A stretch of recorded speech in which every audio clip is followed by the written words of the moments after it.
We've all been taught to donate to good causes since we were kids. It's the right thing to do, right? Philanthropy helps to direct funds to where it is needed most, supporting community development and protecting endangered species. But while charity definitely has its place, it won't save the planet. Stay with us to find out what can. We're Green Earth. We restore nature at scale. Forests, ecosystems, and the delicate balance that holds them together. Nature is powerful and complex. It's full of stories that reveal what happens when it's exploited and when it's given space to recover. This is What on Earth?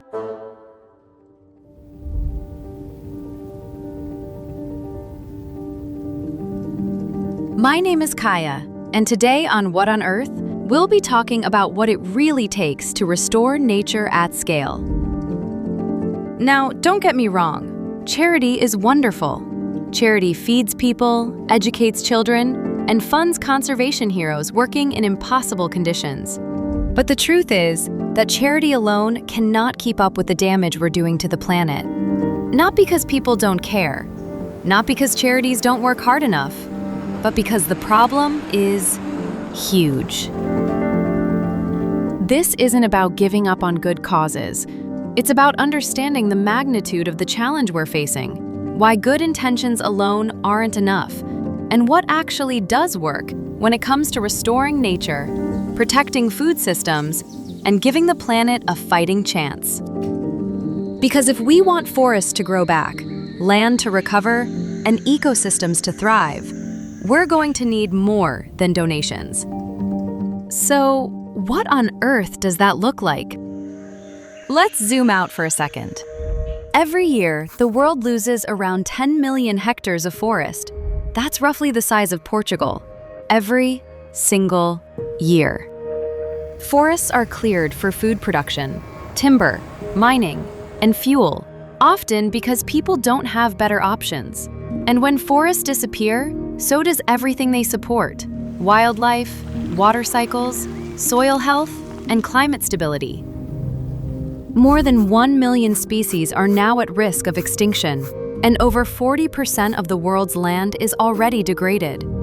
And degraded land reduces agricultural productivity, which is not ideal when you're trying to feed over 8 billion people.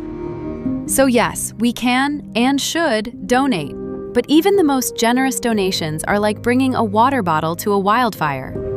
What we're facing isn't a funding problem, it's a scale problem. To restore nature at the expanse required, to bring forests back, revive soils, protect biodiversity, and secure food systems, we need to restore hundreds of millions of hectares of land. That's not a weekend tree planting exercise. That's a global transformation of how land is valued, managed, and funded. But to tackle this problem, we need to understand why land is being destroyed in the first place. Because right now, in many parts of the world, cutting forests down is more profitable than keeping them standing. If you're a farmer choosing between clearing land to survive today or protecting trees for the good of the planet tomorrow, tomorrow usually loses. So if we want forests to stay standing, soils to recover, and ecosystems to thrive, we have to flip the equation. Nature has to make economic sense. Now, this is where land restoration gets interesting. Restoring land isn't just about planting trees and hoping for the best. It's about rebuilding entire ecosystems, often through approaches like agroforestry, reforestation, and food forests. Think trees that improve soil fertility, high-yield crops grown under forest canopies, and land that produces food, stores carbon, and supports biodiversity. But here's the part that really matters. Land restoration only works when the people who live on the land are part of the solution. These projects aren't dropped in from the outside and forgotten. They're designed with the local communities, farmers, land stewards, and families who depend on the land for their livelihoods. That means choosing tree species that people can use, combining crops, fruit trees, and native vegetation, and restoring soil, slowly, naturally, and sustainably, without exhausting the land. Communities are trained, involved, and benefit from managing these landscapes over the long term. Because a forest planted and abandoned won't survive, but a forest that feeds people, that one gets protected. When done properly, restored land creates habitats for wildlife, increases food security and farmer incomes, improves water retention and reduces floods, makes communities more resilient to climate shocks, and absorbs large amounts of carbon from the atmosphere. In other words, it's not just good for nature, it's good for people. But before we continue, there is a way you can help nature thrive. At Green Earth, we create forests, restore biodiversity, and support communities because we believe restoring nature shouldn't live on the sidelines. That's why Green Earth is listed on Euronext under the ticker Earth. It's the first Earth shares ever because our planet deserves a place at the heart of the economy, not just the margins. Green Earth, where nature restoration becomes a shared future. Okay, let's get back to the big question. How do we scale this kind of impact fast enough? And why isn't this happening everywhere already? Because restoration costs money up front, and that's where charity hits its limit. Charity can start projects, it can pilot ideas, it can protect critical areas, but charity alone cannot fund restoration at a planetary scale for decades. To do that, we need something bigger. We need global investment. And here's the unexpected plot twist. For the first time, there is real demand for land restoration, not just from environmentalists, but from businesses and governments. Why? Because restoring land removes carbon from the atmosphere, and that carbon removal can be measured, verified, and valued. This is where carbon markets come in. When land restoration projects are done properly, when they are long-term, verified, and transparent, they generate carbon credits.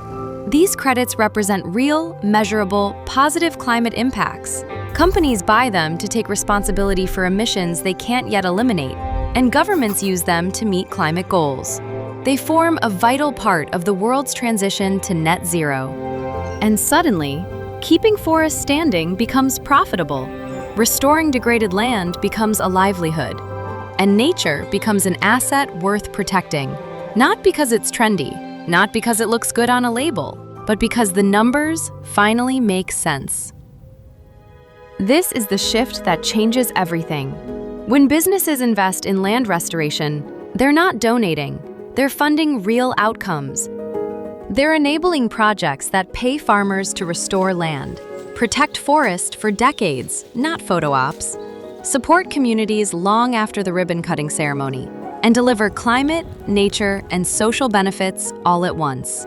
And yes, this is good for the planet. But it's also good for business, because resilient ecosystems support stable supply chains. Healthy soils contribute to long-term food production, and transparent environmental reporting reduces risk and volatility. Nature isn't a nice-to-have, it's vital infrastructure. So no, charity alone cannot save the world. But charity plus smart investment, that's a different story. That's how we restore land at scale. That's how we protect biodiversity. That's how we feed people without destroying the planet. That's how climate action becomes permanent, not temporary. And that's how doing good finally aligns with doing business, which, frankly, is long overdue. Because saving the planet shouldn't rely on goodwill alone. It should be built into the system. And once it is, nature doesn't just survive, it thrives. If you liked this video, don't forget to like and subscribe. And let us know in the comments about how you feel about making nature profitable in the right way, so businesses, governments, and individuals all have a reason to invest in the planet. Because saving the planet can be smart, scalable, and good for everyone. And that's what Green Earth is all about.